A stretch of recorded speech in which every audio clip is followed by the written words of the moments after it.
ایک عورت کا شوہر روزانہ کسی نہ کسی مہمان کو گھر لے کے آ جاتا،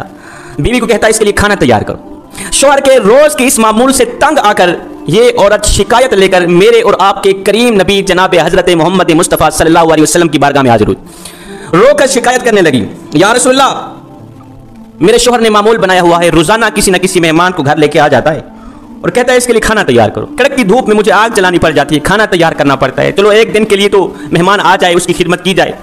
لیکن اس نے معمول بنایا ہوا ہے روزانہ کسی نہ کسی مہمان کو لے کر آ جاتا ہے اور کہتا ہے اس کے لیے کھانا تیار کرو۔ میں تو آگ جلا جلا کے خود جل گئی، آقا میں یہ تکلیف برداشت نہیں کر سکتی، میں یہ دکھ برداشت نہیں کر سکتی، یا رسول اللہ آپ کے دروازے پر آئی ہوں، آپ مجھے کوئی ایسا طریقہ بتائیں جس کو اپناتے ہوئے میں آپ کے فرمان پر عمل کروں، آپ کے طریقے پر عمل کروں، میرے شوہر کے اندر جو یہ عادت ہے روزانہ کسی نہ کسی مہمان کو لے کر آ جاتا ہے یہ عادت ختم ہو جائے۔ میرے کریم نبی خاموش ہو کے اس عورت کی بات سنتے رہے، میرے نبی نے کوئی جواب نہ دیا، عورت کہتی رہی سناتی رہی، میرے نبی خاموش رہے، میرے نبی نے کچھ بھی نہیں کہا۔ کریم نبی کے لبوں پر خاموشی دیکھ کر یہ عورت خود خاموش ہو کے واپسی چلی گئی۔ جب گھر میں گئی دوسرے دن میرے کریم نبی نے اس عورت کے شوہر کو بلایا، کہا کہ کل میں آپ کے گھر کا مہمان بننے والا ہوں۔ وہ تو خوش ہو گیا، دوڑ کر گیا اپنی بیوی کو کہا کل اللہ کے نبی ہمارے گھر کے مہمان بننے والے ہیں، کل آپ نے کھانا تیار کرنا ہے۔ وہ عورت بھی سن کر بڑی خوش ہوئی، صبح اٹھتے ہی اس نے تیاریاں شروع کر دی، کھانے بنانے شروع کر دی۔ میرے کریم نبی نے وہاں کھانا کیا کھانا تھا، میرے نبی تو وہاں ان کو سبق دینے جا رہے تھے، ان کی آنکھوں سے ان کو کچھ دکھلانے جا رہے تھے۔ خیر دوسرے دن میرے کریم نبی ان کے گھر پہنچے،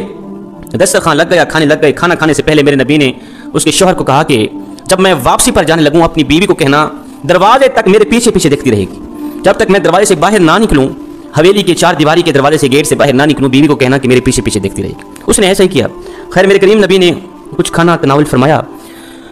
کھانا کھانے کے بعد میرے کریم نبی دعا کرتے ہوئے اٹھے۔ اب یہ عورت میرے نبی کے فرمان پر عمل کرتے ہوئے اس عورت نے میرے نبی کے پیچھے پیچھے دیکھنا شروع کیا۔ دیکھتے ہی یہ عورت بے ہوش ہو گئی، اس کو ایسا منظر نظر آیا، کتاب نہ لا سکی، برداشت نہ کر سکی، بے ہوش ہو گئی۔ میرے کریم نبی آگے چلے گئے، جب اس عورت کو ہوش آئی تو اس کے شوہر نے پوچھا کہ آخر وجہ کیا تھی، کیا تجھے نظر آیا تھا؟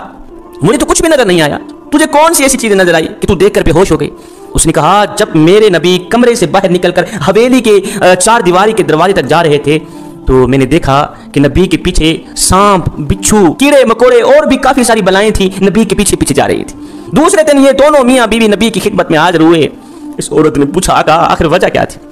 میرے نبی نے فرمایا میں صرف تمہیں دکھلانے کے لیے گیا تھا کہ مہمان جو گھر میں آتا ہے ایک تو وہ اپنا رزق ساتھ لے کر آتا ہے، وہ تمہارا کچھ بھی نہیں کھا کے جاتا، وہ اپنا رزق ساتھ لے کر آتا ہے۔ دوسری بات یہ ہے کہ جب وہ جاتا ہے تمہاری بلاؤں کو بھی ساتھ لے کے جاتا ہے، تمہارے گناہوں کو بھی ساتھ لے کے جاتا ہے، تمہارے اوپر جو مصیبتیں ہوتی ہیں یا آنے والی ہوتی ہیں ان تمام چیزوں کو ساتھ لے کے جاتا ہے۔ حضرت مولانا جلال الدین رومی رحمۃ اللہ تعالی علیہ یہاں پر فرماتے ہیں اللہ رسول کی رضا کے لیے مخلوق کے خدا کی خدمت، مخلوق کے خدا کو مہمانی دینا، ان کی مہمان نوازی کرنا، یہ عمل گناہوں کو اس طرح کھاتا ہے جس طرح آگ لکڑیوں کو کھاتی ہے، اس سے بندے کے گناہ جھڑتے ہیں۔ اگر تم چاہتے ہو کہ تمہارے گناہ جھڑ جائیں، ایک گناہ بھی باقی نہ رہے، تو مہمانوں کی خدمت کیا کرو، مہمانوں کی مہمان نوازی کیا کرو، کترایا نہ کرو، اللہ رسول کی رضا کے لیے مخلوق کے خدا کو مہمانی دیا کرو۔ حضرت سیدنا ابراہیم علیہ الصلوۃ والسلام جد الانبیاء تھے، آپ کی یہ عادت کریمانہ تھی، اس وقت تک آپ کھانا نہیں کھاتے تھے جب تک کوئی گھر میں مہمان نہیں آتا تھا، جب تک مہمان کو کھانا نہیں کھلاتے خود نہیں کھاتے تھے۔ ایک دن گزرا مہمان نہ آیا، دوسرا دن گزرا مہمان نہ آیا، آپ نے کچھ بھی نہیں کھایا، اس لیے کہ آپ کی عادت تھی جب تک مہمان نہ آتا، مہمان ساتھ میں دسترخوان پہ بیٹھ کے نہ کھاتا آپ خود نہیں کھایا کرتے تھے۔ ایک دن گزرا مہمان نہ آیا، آپ نے کچھ نہیں کھایا، دوسرا دن گزرا مہمان نہ آیا، آپ نے کچھ نہیں کھایا، جب تیسرا دن گزرا پیٹ روٹی مانگنے لگا، بھوک ستانے لگی۔ اللہ کے نبی حضرت سیدنا ابراہیم علیہ السلام گھر سے باہر نکلے، جاؤں کسی کو لے کر آؤں، اس کو بھی کھلاؤں خود بھی کھاؤں۔ باہر نکلے دیکھا ایک بوڑھا شخص آ رہا تھا، 70-80 سال عمر کا تھا، بھاگ کر گئے، بھوک لگی ہوئی ہے کھانا کھانا ہے، اس نے کہا جی کھانا ہے، اس کو لے کر آئے دسترخوان میں بٹھا دیا، چلو جی شروع کرو، اس نے روٹی اٹھائی کھانے لگا۔ اللہ کے نبی نے فرمایا رکھ دے روٹی رکھ دے، اس نے رکھ دی، کیا ہوا تو نے بسم اللہ کیوں نہیں پڑھی؟ اس نے کہا جی میں تو اللہ کو مانتا ہی نہیں، میں تو کافر ہوں، میں تو مسلمان ہوں بھی نہیں، مجھے تو پتہ ہی نہیں بسم اللہ ہوتی کیا ہے، مجھے تو پتہ نہیں اللہ ہے کیا، اللہ کون ہے؟ حضرت سیدنا ابراہیم علیہ السلام کو جلال آ گئے۔ ابراہیم علیہ السلام نے فرمایا پھر اٹھ کے دفع ہو جا، میں تجھے کھانا نہیں کھلاتا، دفع ہو جا، اگر تو اللہ کو نہیں مانتا بسم اللہ نہیں پڑھتا دفع ہو جا، میں تجھے کھانا نہیں کھلاتا۔ وہ یہاں سے اٹھ کے چلا گیا، ادھر سے یہ مہمان اٹھ کے گیا، ادھر سے حضرت جبریل علیہ السلام حاضر ہوئے۔ خلیل اللہ، اللہ فرما رہا ہے